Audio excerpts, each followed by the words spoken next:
Okay, wonderful. Well, I am so delighted to be able to introduce our speaker for tonight, our first one, Stephen Dinen.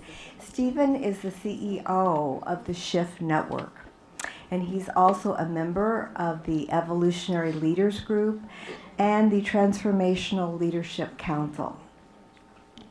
So I first met Stephen when he was at the Institute of Noetic Science. And he instituted something called the Shift in Action. And with that, he brought to my attention and to the public so many people who were doing amazing things in the field of consciousness to shift consciousness and change the world. And so it was like, wow, he really caught my eye with what he was doing. And then he left IONS to focus on this full time and founded the Shift Network. And since then, my gosh, he has featured hundreds and hundreds of leaders in the field of consciousness who have groups and organizations and amazing things worldwide. So I was asking him tonight at dinner, how many, Stephen? And it's over 800. And, people like me just benefited so much from knowing what's going on globally with all these amazing initiatives and people and so forth, because it brings in such a sense of hopefulness knowing all this is going on. So Stephen brings this to our attention via online conversations and talks on his Shift Network. And the beautiful thing about these are free. And so if you miss them, you can also go back later and hear them later on. So it's just fabulous. And then some of these people offer classes and courses, so you can go in even deeper. So I just so appreciate that. And he has over 450,000 people around the world have participated in this. And he's got 250,000 people who are active participants now. So this is no small thing. He really knows how to manifest and get the word out. And that's really true. He is a terrific manifester. So I was given this book. This is one of the things he's manifested, his book, Radical Spirit, and it is in the bookstore available, so you can all check that out. And again, as the specialist in manifesting, he is now going to inspire us all in how to do this. So the title of his talk is The Shift to Heaven on Earth, Turning the Dream into Reality. So please join me in welcoming Stephen Dinen. Thank you. I have that. Thank you. Oh, very sweet, Olivia. First, I just want to start by just honoring all of you for the sacred space that you've created. It's amazing to come here and feel how much attention has been paid to every little altar and every corner and people meditating. And it's that quality of presence and devotion that is consecrating this world, that is making it sacred with our blessing power. And you're really embodying that in a beautiful way. So I'm going to be talking about a lot of big picture systemic things about how do we create heaven on earth, but I think that it is in the minutia that it really becomes alive and real. And I was just given a little tour of the inner temple space you have over there as well. And so I just want to honor you for taking seriously the sacred, making sacred the world around you, and never been in a conference with this much beauty. So thank you for that. So I'm going to when I tuned in about today, I wanted to go a little bigger, broader picture than I often do, partially because of the nature of this group, that you're thinking on a larger time horizon. By being exposed to the esoteric work, you're thinking not just in terms of quarterly cycles or 10-year cycles, but hundreds of years and the kind of the evolution of the planet as a whole. So I originally, before I even launched the Shift Network, I created something called Vision 2020, which was essentially a 10-year plan at the time. I did it in 2010, or actually at the end of 2009, to kind of articulate how can this be a turning point decade. But I'm actually going to widen it further today because recently it's been clear that 2050 is also a really important marker in the collective zeitgeist, and we can organize around that in different ways. And so I want to kind of widen the lens of like, how do we really turn this larger dream of out-picturing the higher levels of reality into this world and really making this world a reflection of our divine potential. So let's go to this. So the first slide is really just, it's sort of a challenge to humanity, if you will, that when 1962, when President Kennedy said, let's put a man on the moon by the end of the decade, it galvanized people to see what was possible technologically and innovation to do that.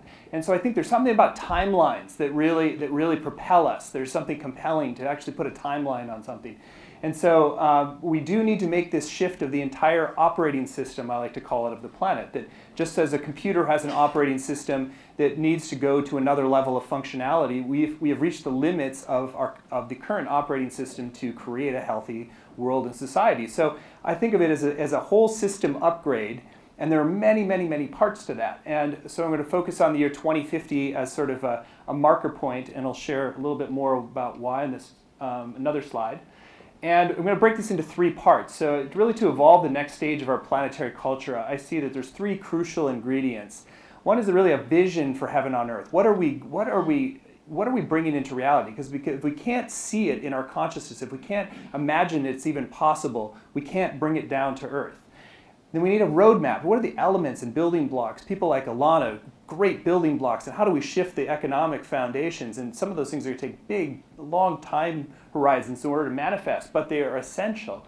And then finally, skills for creating sustainable change. And I think that's where a group like this can play quite a unique role. I'll talk about it from my vantage point without being an expert on the 7 rays. But I think that creating architecture for change that reflects this deeper divine blueprint is really essential, so that you don't just have a vision and a roadmap, but that you actually have the capacity to make the changes and make them coherent and effective all along the way. And so I'll talk a little bit about that. So there's kind of 3 main sections. So first I'll just share a little bit what I see the shift is all about. We call it the shift network, and sometimes I talk about that. The shift is the upgrade to the planetary operating system. But I think on the deepest level, it's a shift from seeing ourselves primarily through the lens of nations or tribes or races to really as planetary citizens. It's a move from our defining ourselves by our separation to our oneness and unity. And as we do that, that naturally outpictures in an upgrade to the whole operating system of planet Earth. And what we start to do, and then the very concrete ways, we end war, we create a unified global family, we live sustainably, we provide food, water, shelter, and opportunity for all. And as we do this, it's like we remove some of those vexing problems that keep so much of our consciousness focused on lower levels of development, and really open to this being a practice ground or a mystery school for our growth and human potential. And that's what I think this is really what Heaven on Earth is here. It's a school for learning and growing and creating and manifesting. And I think it's very connected to many of the indigenous prophecies of 1,000 years of peace, that there is a possibility for us now. Not a guarantee, but a possibility for us to make this planetary shift and really move beyond the system failures in the last operating system. So key thing is the inner and outer, as you know, evolve together. It's like it requires a more enlightened consciousness, and that in turn co-evolves with a more enlightened culture. And so I've tended to focus on, with the Shift Network, on 4 key areas. And this was what I was guided to focus on, is how that they're markers or pillars of this enlightened culture. If we can create a culture that's really healthy for everybody, that's really sustainable, that's peaceful, and it's prosperous. Those pillars really support us in doing this work of entering into the deep evolutionary potential of planet Earth. And I think that as we're upgrading this code, we literally all have a piece of this new code. This collective operating system is not just on high, it's something that we have the code within us. Each of our souls, our dharma, has a piece of this collective operating system that we're moving into. And so we've got 2 forces. We've got that dharma, that soul propulsive force calling us towards the future, and then we've got the karma that's dragging us back down. Not just this lifetime, but many lifetimes of patterning that is outdated and that needs to be released. And so, if we really keep it simple, we're here to fulfill our dharma and clear our karma. We can make a lot of progress. And where I see 7 rays can be helpful in all these different areas, where 7 ray students, is the first of forging a vision of what is possible in partnership with more advanced beings. So I think that's one of the missing ingredients, because humans, without a partnership with more advanced intelligence, have a hard time seeing beyond the horizons of what's here. And I would say the entire vision for the original Shift Network was just a download to me for 3 days of a meditation retreat. It was not something my conscious mind came up with. It was like just pouring in, and I know that it's been very guided every step of the way. So when we become conduits for this higher vision, we help expand the framework of what's possible for the rest of humanity by holding a vision that's bolder, brighter, more awake, more evolved than people might otherwise believe possible, because they're still being weighed down by all the karmic drag from the past. Then it's like there's also this element of getting more rigorous about the specific elements that need to shift, like Ilana was talking about, or Fenley, was it? Fenley. Yeah, Fenley is your name, about the technology system. So we're getting clear about what are the different components of the larger system shift, and then designing how different change initiatives can be most effective by aligning with the deep structure of the rays. I'll share a little bit more about that, because any major change initiative needs a constellation of forces and people and energy and resources behind it. And so if those are designed with Seven Rays principles embedded in it, they should be much more effective and aligned with the deep structure of the universe, and therefore more sustainable long term. And I think you guys can also play a role in helping offer a deeper framework for understanding Dharma and how to clear karma as well. So anyway, this is I'm not a little bit of an outsider's perspective, but I thought it might be useful to say that. So I think that requires perhaps a shift of some focus from pure research based upon natural curiosity. What I hear, there's a deep love for just knowing and understanding the universe, to also applying what you've learned here over the many decades to with deep compassion to how to move into the different orbits. And we'll see that's how this, and I've talked with Olivia, it's like really about the esoteric becoming very practical now. And that's the phase we're in order to make this planetary shift.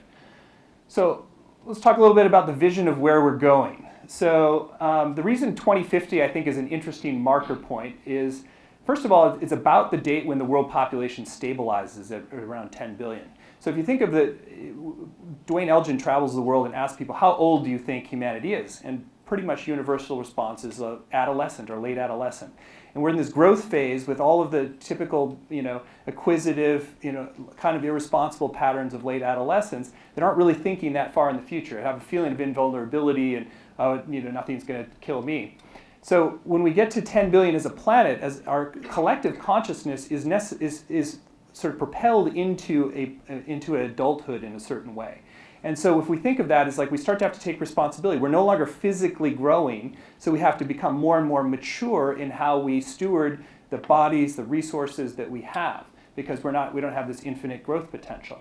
And it's also the halfway point of the century, so it makes sense to build around that this is like a turning point century, and so we can say this is sort of halfway, if you will, to the planet that we want to see. So we could aim for things like 50% reduction in war, violence, poverty, hunger, thirst, all of the major challenges of humanity, to just anchor those in as collective goals. And one of the reasons this is fairly easy to do is it means that we only have to shift about 1 or 2% per year.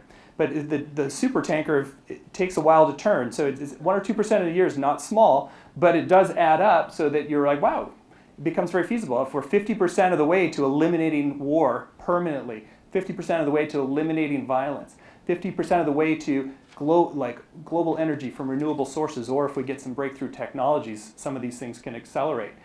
So it gives us a long enough horizon that people can envision changes, but it also gives us people who, like a college student today, will be probably in a position of power and leadership by 2050. I will be 80. I'll probably be just at the tail end of my productive years, although we got some pace setters here who are saying we might have to go a little longer than that, but I'm only planning to really work till 80. So,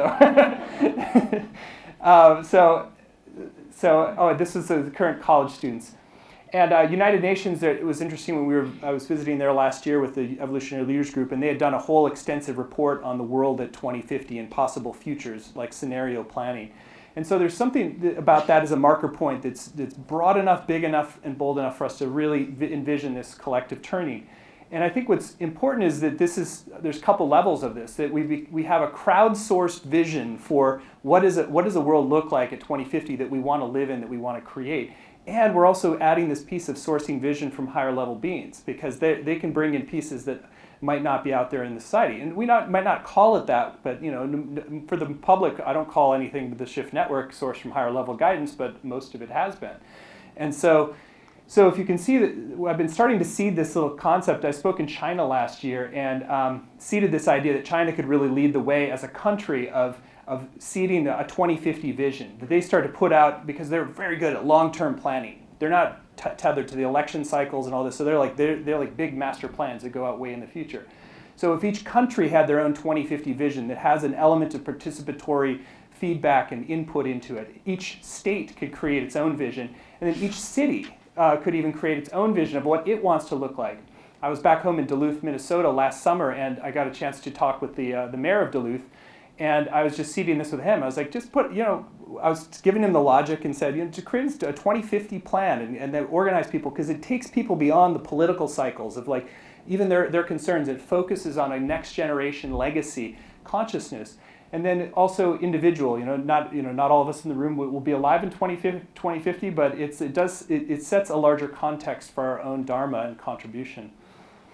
And so I think this is particularly key with cities, because by 2050 there'll be about 75% of the world population will be in cities. So we have to make cities really reflect this higher design for humanity, this heaven on earth. And what the coolest initiative I've heard about in this arena lately is Tony Hsieh, the founder of Zappos. They were going to create they were looking at creating a new campus headquarters like Apple has or Google has. And they realized they didn't want to dissociate and have this pristine little world for their employees that was separate from the community. So they actually were already in Las Vegas. So they decided to take over, the old city hall was available. And they basically moved into the old city hall, which I think was interesting symbolism.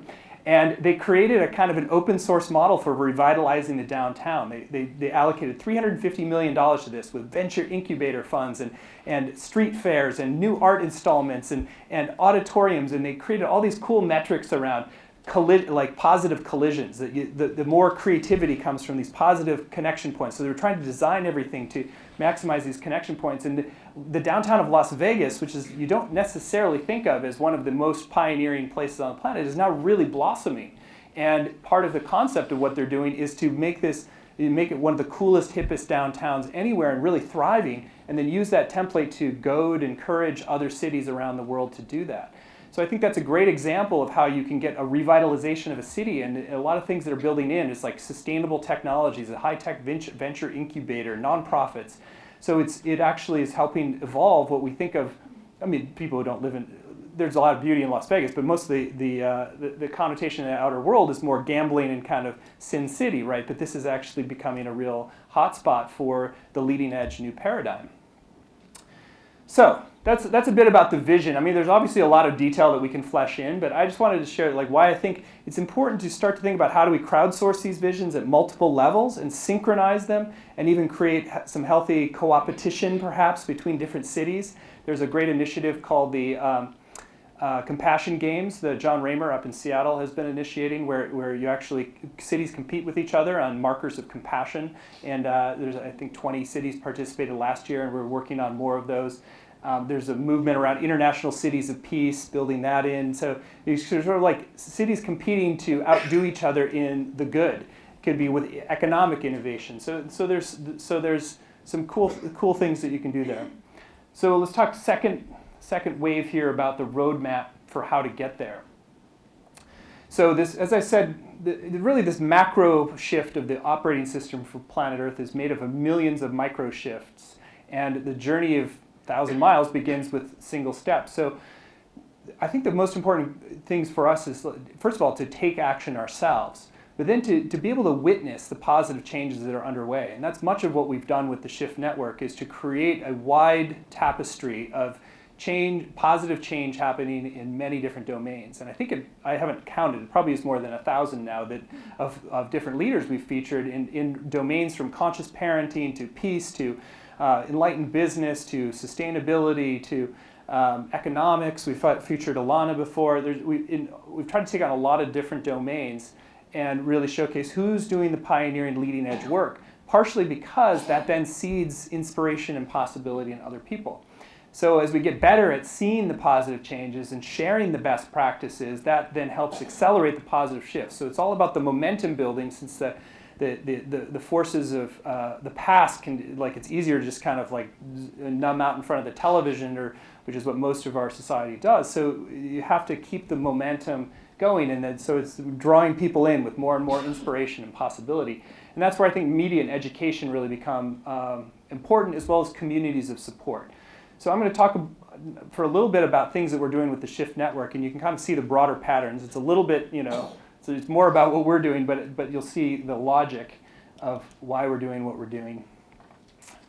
So first of all, this mapping, the 12-around-1 mapping, is something that originally came from Bucky Fuller as a sort of a deep structure of the universe. It's been developed by Barbara Marx Hubbard into the Wheel of Co-Creation. Foster Gamble then helped to turn this into the root model for the Thrive movie, and how do we create a whole system that works. And Bucky Fuller basically said that the 12-around-1 is sort of the largest.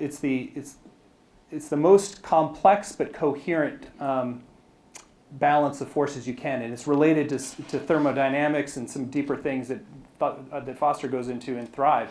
But as a concept, it sort of works to think of, like, we have these different sectors of society that make a larger whole. So education, spirituality, relationship, economics, arts, governance, media, environment, health, justice, science, and resources. Those are the 12 sectors. I played a little role in this, but it was mainly led by other people, to see, is this a comprehensive enough mapping? But you think about the macro shift, is each one of these sectors is then going through its upgrade of its operating system. So economics and business are going, we've got the macroeconomics, then you've got the micro with businesses. They're going through a whole new paradigm of business and economics, and the same thing happens in each sector. So what we're eventually trying to do with the Shift Network is showcase the pioneers and leaders in each of these sectors. We haven't done them all yet, but we've probably done 2/3 of them, had different online summits that feature the pioneers in the different domains, and we'll eventually bring on more. Share a little bit about just the history of the Shift Network, partially because I think inspiring to just, for tenacity purpose. I originally got this download in 2000. I was working for the Esalen Institute at the time, creating a think tank, and I knew something more was coming, but I didn't know exactly what. And then I went and sat at a Vipassana retreat, and about halfway through the Vipassana retreat, just crown chakra opened and just poured in for 3 days. I didn't really sleep for the 3 days, and it was just this huge vision of this global network and the hubs and the media platforms and affiliate. And we still have only built like 2 or 3% of what I originally got in that first download. And I first was like, okay, this is divinely ordained, and it's so important. I'm going to move up and make this manifest now. And I left Esalen and tried to get it all going, and basically went bankrupt within about a year. So I had to get get humbled myself, and also learn more about what are the elements that it took. The vision by itself wasn't enough. It needed to have the ramp-up plan, the business plan, the ways to appeal to investors. Ended up backing into it. Worked in a couple of different areas. Worked for a tech company, built some chops, did some other things, and eventually ended up at the Institute of Noetic Sciences, where Olivia and I originally met. And James O'Dea, who's the president at the time, really shared this vision for using IONS as a larger platform for convening many movements of conscious change. So I had about a good 4-year run there, where we created the Shift in Action program and 1-minute shifts, and we started to use the Shift branding to build the momentum. And then ultimately the board, James left, and the board wanted to go back in another direction, so I just had to let it all go. So we had 10,000 people paying $10 a month to be part of this. So it was reasonably successful. And but then it was just like, okay, gotta let it all go again. And so starting again from scratch in 2010 was 10 years after the original download. So I was getting a little depressed at this point. It's just like, geez, I got this big download. I'm not manifesting this very quickly. So, but I had built the skills and the resources and the capacities to do it by then. So I think there's something to be said about also being patient with whatever downloads we get, and trusting the timing. Sometimes it takes some tenacity and focus over time, and some failures and misfires sometimes to get to the end result. So now as Olivia said, we've touched 450,000 since the start. We've had 24,000 students in different courses and trainings that are the paid trainings. We've run a whole number of initiatives, And now the next phase we're going to be doing, building a global shift U, which is going to consolidate a lot of the training work and make a platform available to more and more leaders. We have about 50 core faculty right now that teach paid courses, and then we have about probably 1,000 that have done different free things for us. And then, we know there's not just hundreds, but thousands of people who have really important work to share and work that needs to be out there. And so the Global Shift U will be a platform for the production and marketing and nurturance of courses that are transformationally oriented to create this larger impact. So in the midst of developing that right now. Shift Media is also going to be in development, like a CNN for conscious change, so looking at TV shows and how to do the multimedia, radio. So again, it's phased in over time, and then eventually Shift Hubs, which are local learning hubs fueled by media, creating local shifts, and that will eventually evolve into a franchise model. So the idea is that we're helping to seed this new consciousness and new paradigms, and also put people into education environments and social support to really make the shift. And then also we're doing everything we can to model what does it really mean to be an enlightened company on every levels. So I think that's also important.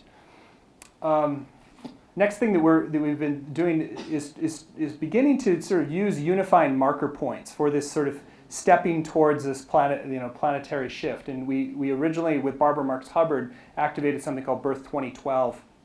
It was using the anticipation around December 21st as an endpoint of the Mayan calendar, instead to turn that and say this is the birthing point for a new era, and to celebrate that and mark that and name that and create hubs around the world. And we had about 40 major hubs that became TV broadcasts, and we had switched feeds from around the world and major hubs, and from Rishikesh to Australia to Israel to Los Angeles is where we were, and then about 560 hubs. So and that was a colossal effort, and it just took a long time to recoup from doing that because it cost us a lot of money and a lot of life force. But it seeded this concept of beginning to use like a unifying marker to come together. So we did a much smaller thing on that same date, December 22nd, sort of marking the planetary birthdays. Like if the planetary baby is now 1 year old, it sets an appropriate expectation. We're not, totally changing the world yet, but we're making baby steps of growing more and more. And so the idea is to keep using that same marker point, December 21st and 22nd, as sort of a time to look back and say how many changes have we made this year, and can we come together in a more and more unified field each year, and eventually keep building to get, who knows, Shift 2020, maybe we get 1 billion people to kind of join together in meditation for 1 minute together. It's like, what would be the impact of that? And so there's some stuff that we're doing also with collective meditations around things like the International Day of Peace or Global Oneness Day. We're going to be doing another one with the Evolutionary Leaders Group in June 21st. But these kind of coming into collective coherence points, I think, is important.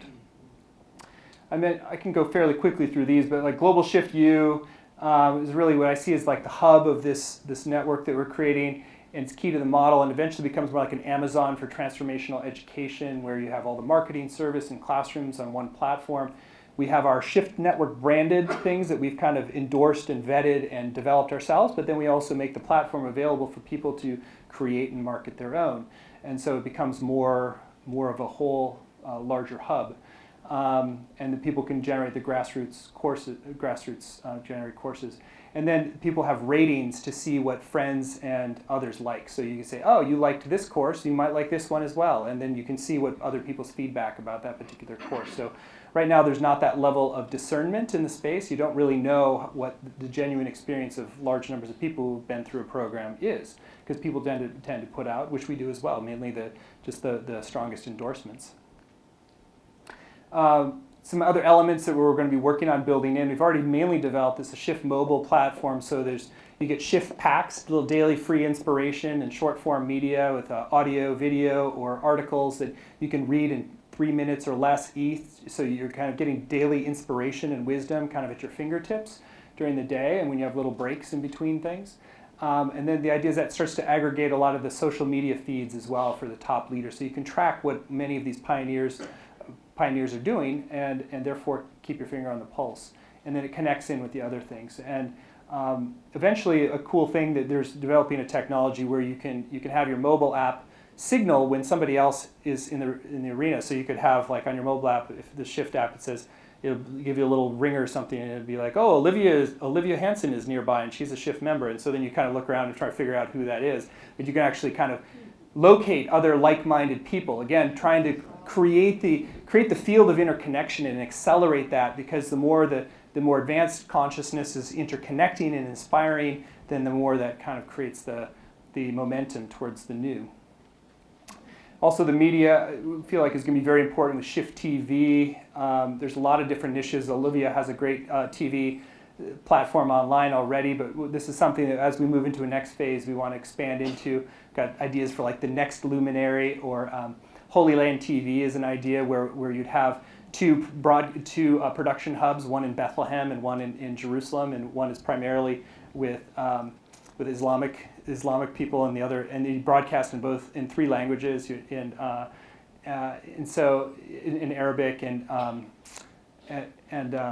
Hebrew and English, and so that you basically model the kind of unification first in the noosphere of the 2 lands that are really ultimately one land, that are really one holy land for humanity. So it's like, I was in Israel last year, really came and was like, oh, this is the higher purpose. It's like, this is not, it's not, it has to move, Israel has to go from being just a homeland for Jews to a holy land for humanity. And then it, like, kind of creates this larger framework. And there's some beautiful people who are already doing great work that I could go into. Each of these areas, there's all these cool little groups that are doing work, and we're trying to just showcase them, bring them together, network them, create ideas for collaboration.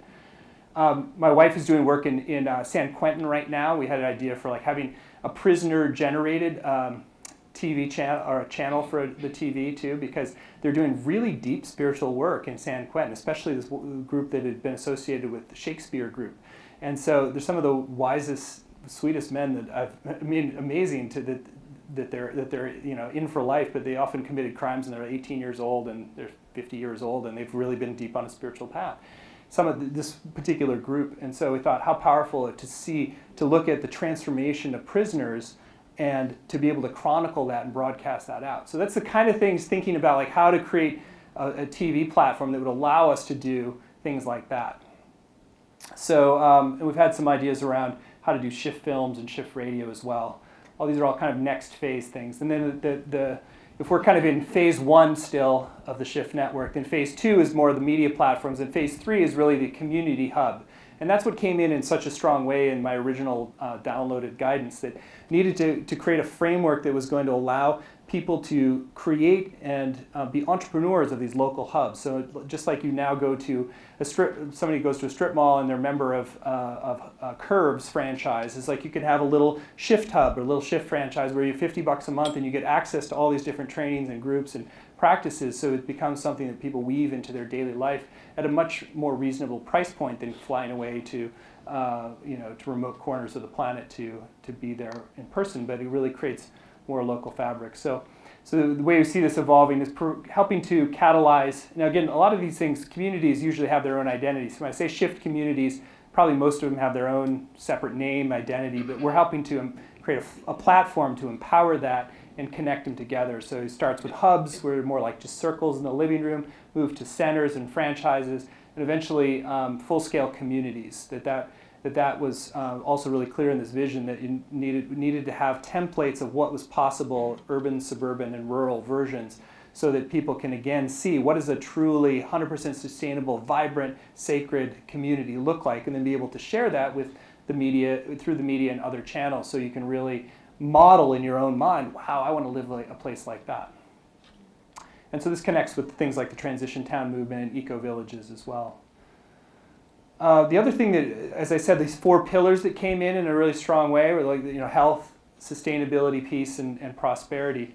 So we've oriented 4 kind of seasonal programs around this. It doesn't work for the southern hemisphere, but there's nothing I can do about that part of it. But we have a winter of wellness that is really about showcasing holistic health practitioners, things that contribute to mind, body, spirit wellness.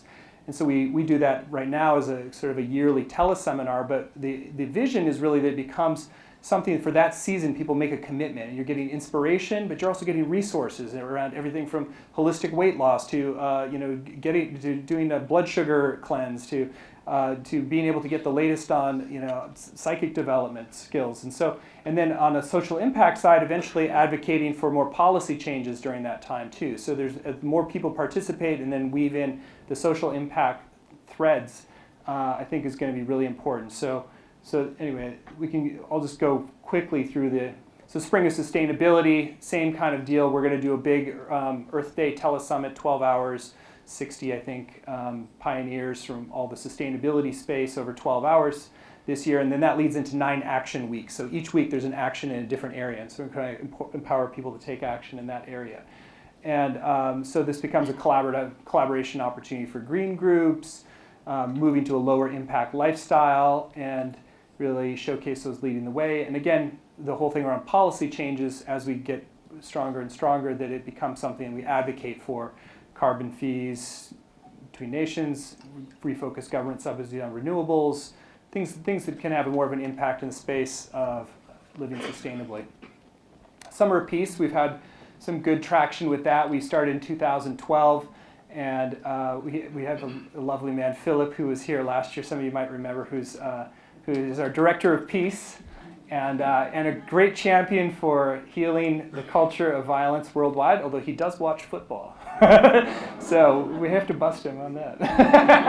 But anyway, Philip is a great person. So he spearheads all of our peace efforts. And we've done some really cool stuff. We've done build-ups to the unifying events on Peace Day, September 21st. We've been talking with the Institute of Nordic Sciences about helping to catalyze more of a science of peace. We did a pledge for peace, in partnership with .Maver, around making pledges to acts of peace every day. We've been partnering with the International Cities of Peace movement. There's a lot of great stuff there. That's another great way to seed change, is when cities make a commitment to become an international city of peace.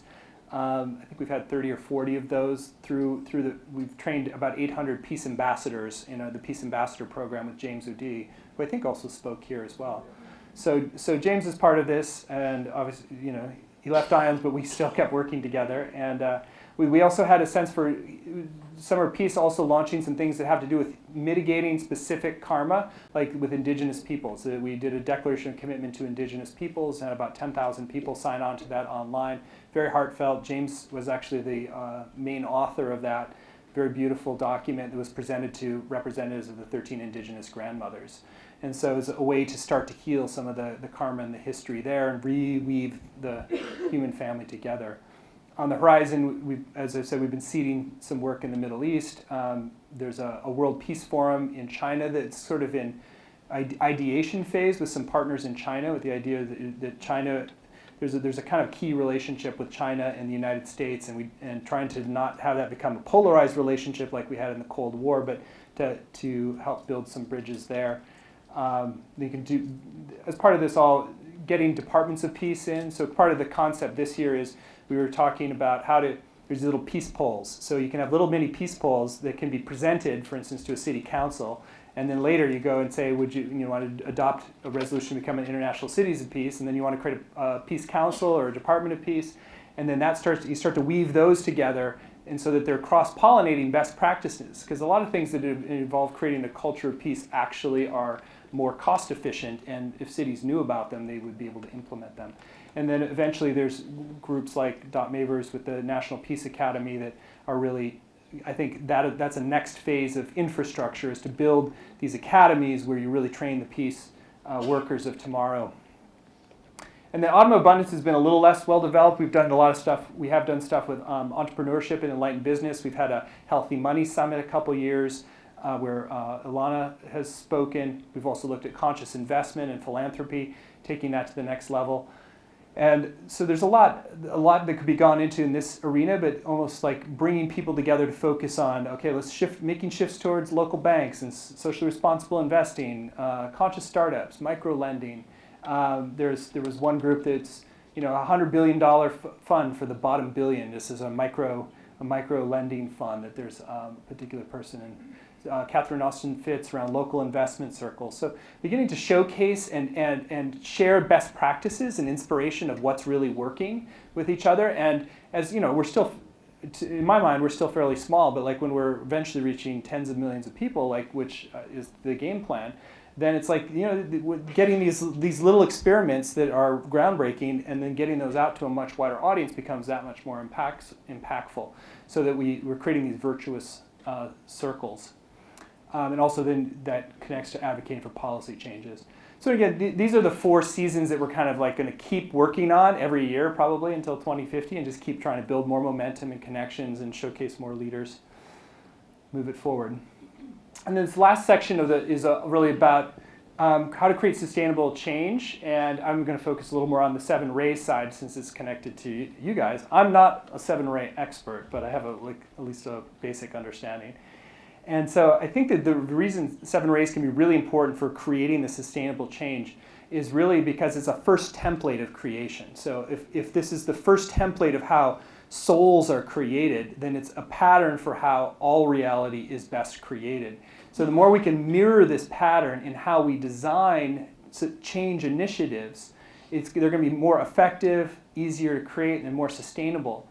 And so the way I see a group like this in the extended network of teachers is that there's one level which is about personal evolution, but there's another, it's about mentoring the creation of new organizations, businesses, initiatives, movements, which helps leaders who are working in these fields to better understand how to put the right talent into place and the right structures into place so that the organizational systems are actually more effective, especially the ones that are really trying to create change. So, you know, even for us, it's like thinking like, okay, where are we weak? You know, what Rays are we weak in as an organization? And then that's going to be an area where we're more prone to failure or mistakes or blindness. And so designing organizations and movements with that kind of holistic model in mind, they're going to be more resilient and ultimately stronger. So, you know, this you already know, but you know, so Ray 1 is sort of, if you think of these different change initiatives, so it's initiated to change, like we must do this. So it's like getting behind a supporter, founder, visionary. They can often be a little more challenging people, but having some tolerance and compassion for the intensity sometimes that the first Ray has to deal with, and it's like thinking about how to organize the roles. Let's create an effective team, each role equally important. It's sort of like I think of it as almost a good second stage CEO. Oftentimes the founder or the entrepreneur is like just making something happen. It's more of a first Ray impulse, and then you kind of need to have the second Ray come in and get everybody like working together and cohesively as a team. And you've got a third Ray coming in to really designing the systems and the platform, thinking intelligently about business. What systems do we need? Again, you can refine this more than I can, but you know, for Ray 4, making it more artistic, attractive, beautiful. It's sort of creating like the emotional resonance and the human relations to allow things to really gel and cohere. And we kind of go through Ray 5 is like you creating the discipline around things like finances and support and engineering and managing processes. So it's like the trains really run on time and that everything is really honed and operating at excellent level. And Ray 6, I think of as partially a marketing function. It's like packaging, making it attractive and alluring, the myth of something, making it sustainable and fun and participatory. And 7 is like, you know, more of the ceremonial order and completion, making sure it all works together and creates a culture and a legacy of change and sort of like the whole thing kind of coheres. So that's my 7 Rays.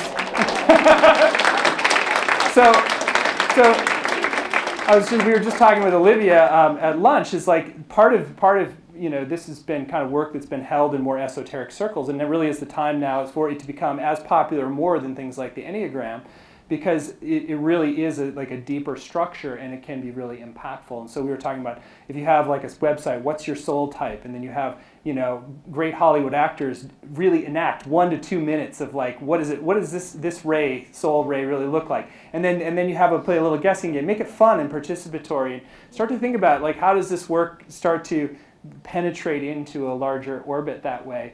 And then this kind of work also makes it more relevant too. It's like thinking about checklists for CEOs or presidents or executive directors or change movement leaders. Like, what's your checklist of like, oh, here are the skills and talents you need to have in place, and being able to do analysis of an organization of where you're weak and where you're over strong, because probably people will tend oftentimes to attract their their matching ray or a complementary ray, and then there's certain ones they're going to have issues with, and that's going to create a real problem potentially long term.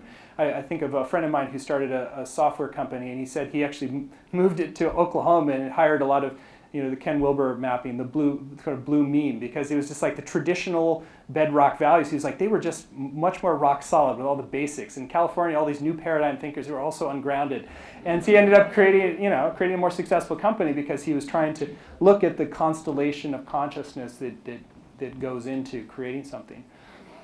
So with me, I was just a quick reflection this morning. I was like, okay, so we've created a platform for, let's say, 1,000 leaders, 54 faculty. I've been told that I'm more of a Ray 2 soul and a Ray 1 personality. So the Ray 1 personality has been necessary to kind of be the startup engine and drive through the pain and suffering that it often takes to get something off the ground, and the naysayers and the doubters. But now I'm not in that mode as much anymore. I'm kind of operating more from like, how do we create the health for everybody, and how does each person's role fit together, and operating from more wisdom. And so, if you kind of look at this as rays, it's like I had to start the Shift Network alone in my office after two failed attempts and a lot of money down the tubes. And then I got the guidance tuned in. Okay, how do we launch this thing? 40 days with 40 spiritual leaders. And so I created the platform for the Sacred Awakening series, 40 days, a different leader each day. And so it was unifying the wisdom of many different traditions and many lineages.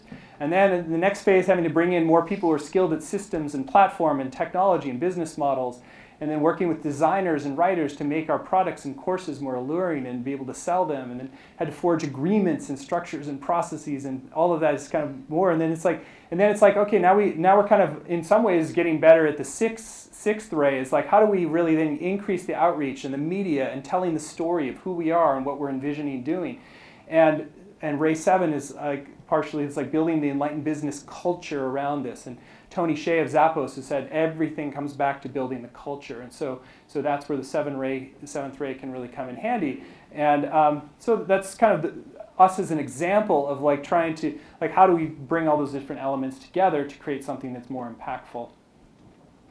So as I said, I think it's really valuable for us for enlightened businesses and conscious change groups to really analyze what we are creating, and then look for these weaknesses in team or design or aptitude. So, and especially true in the new paradigm kind of arenas, because we will tend to be drawn to, for instance, hire people that we are more like. And so that could be totally destroy an organization if you have too many people that are really operating. You end up all lopsided on one ray, because you have a nice fan club of that ray, but you don't have like a functioning organization. And so as we come together and look at these different change initiatives that need to be nurtured or manifested on the next level, it's like looking at who's really out in the foreground. This is something any of you can do, is who's really out in the forefront of an area that you want to see change happen, and how can, what support do they need? What intelligence or other rays to complement them? How can you be, there's like these trim tab things. It's like organizations, it's like, oh, it's like, have you thought about X? That might be a crucial insight for somebody who's in the thick of trying to run something that's very complex and challenging. So anyway, so as we get better and better at change leadership, then it's also important to circle back into the media platform. And it's not just our media platform, but obviously any media platform that's getting out the good word about what's emerging. But so that we're getting good at telling the story and sharing the successes, documenting the successes. It's really key, so that if one thing happens and nobody else knows about it, then it's far less impactful than if you can really document it. We can do it with iPhones now. So we get in the habit of how do we document the story of what we're creating and what we're learning, so that we can then broadcast that and share it with TV, radio, film. And then it feeds back to getting better and better at visualizing that future and talking about it and painting it with emotional, evocative details. And our story of how we have gone from whatever, I was more of a neurobiologist, undergrad atheist, and now I'm leading this. It's all spiritually focused. And so being able to tell the story of our own trajectory, because that's the trajectory not only of us, but of the larger collective. So anyway, there's so many different things that we need to help evolve. There's enlightened business, religion, conscious parenting, education, economics, sustainability, gay rights, media, peace, holistic health, public banking, new energy technologies. I added those just this afternoon since I watched this presentation. There's plenty of opportunity. Like all these different movements are part of the planet of the upgrade of the operating system. And so whatever we're choosing as part of our dharma, or whatever we've probably priorly chosen, but we're awakened to, is I think it's all of our task to just get better and better at creating positive change and being able to sustain that over time. Take care of ourselves, the foundation of our own health and well-being, be able to speak compellingly, to provide insights so that we can do these trim tab things. I've been interested, like partially because I have less and less time, that like how I've gotten better at giving a lot of value in very short periods of time. And so I might just have a little bit of exposure to something. I'm like, here's an idea, and I just let it go. And it's like, and so if all of us doing that, it's multiplicative, and it starts to build momentum. I also think it's also important to connect some element of what we're doing with clearing karma. And we may not all know about our karma, but I've had access to a fair number of different past lives, and there are a lot of these things that definitely are connected to my own karma. And I won't go into it all here, but declaration of commitment to indigenous peoples, ending militarism, healing veterans, a lot of lifetimes of bloodbaths in my soul history. That let's put that behind us. Contribution to race work. I've had flashes of being a slave owner in other past lives, of enlightened business, being the kind of, indulged elitist, aristocrat, supporting women in roles of power. It's like each one of these things, healing bridges in the Middle East. It's like to get whatever glimpses we get of our own karmic history, to do something to try to mitigate and offset that, because those karmic patterns are often what are going to trip us up, because it's going to kind of bite us, and it's almost like it's energy that got put in motion that never got fully completed or resolved. And so as we get better at cleaning that up, it's going to be it'll impinge less on fulfilling our dharma.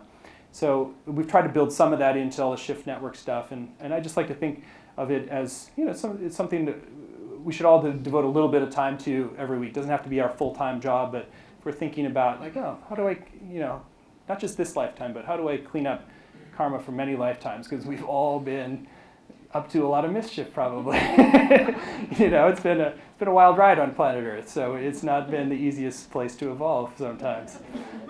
So we are, and I think the other thing we can do that's really helpful is helping to advance fields through collaboration, something Olivia's really focused on with the Synergy Foundation. But when I was at Esalen, we would look for fields that were ripe to coalesce, like subtle energies research, or survival of bodily death, or integral capitalism. So we'd sort of identify a field that looked like it was about ready to coalesce. And then usually those fields have a bunch of very strong-willed, often very cantankerous, like not always collaborative people who are like working their little piece out, and then kind of just helping to bring them together into a larger collaborative structure. And then they get to know each other. We do that online with our telesummits, and so I was thinking today, I was like, oh, maybe we should do one in the new energy space, just sort of looking at like what fields are ripe to kind of have a little higher order collaboration, and that's something that we can do in a fairly light touch way, so that we're helping to weave these structures and alliances together and build the movement. Some examples of things we've done recently: we did a conference we co-sponsored a conference in Washington, D.C. with military leaders and peace leaders. We didn't actually create it, but we co-sponsored and helped to bring it together. And it was really great, just the exchange and the deep commitment to a kind of shared common goal. We just had a Body Intelligence Summit in February with Katie Hendricks and Lamara Hartwell, and they really pioneered that. And they want to launch a whole field there. And the recognition is that we need to, part of the incarnation process, go from mental intelligence to emotional intelligence to body intelligence. And so helping to coalesce a new field of body intelligence and move that forward. There's a group called Wisdom 2.0 that's doing a really great marriage of mindfulness and high tech, and that's kind of bringing two camps together that haven't been together. And then from earlier, Olivia and Foster's vision for a free energy collective where all the different inventors can kind of work together in a more substantial way. So there's some ideas, but I think the principle of seeing fields that are ripe for coalescing and creating larger synergies, and then helping to do that and play a convening function, since you all have done a lot of spiritual growth and work and you're in a really clear place, that function of convening and blessing and guiding other initiatives in the world, I think, is going to come naturally to a lot of you. So anyway, so making the shift to heaven on earth is certainly not going to be easy to achieve, but I think it is vital that we see that it is possible if enough of us work together, not just on this plane, but even with higher intelligences helping to guide us, and that we can be the generation in the extended sense that really helps to birth this new era, heaven on earth, really serving the birth of this, and this can be our turning point time. And I believe that our planet and children are depending on it. So that's it. That's it for the presentation.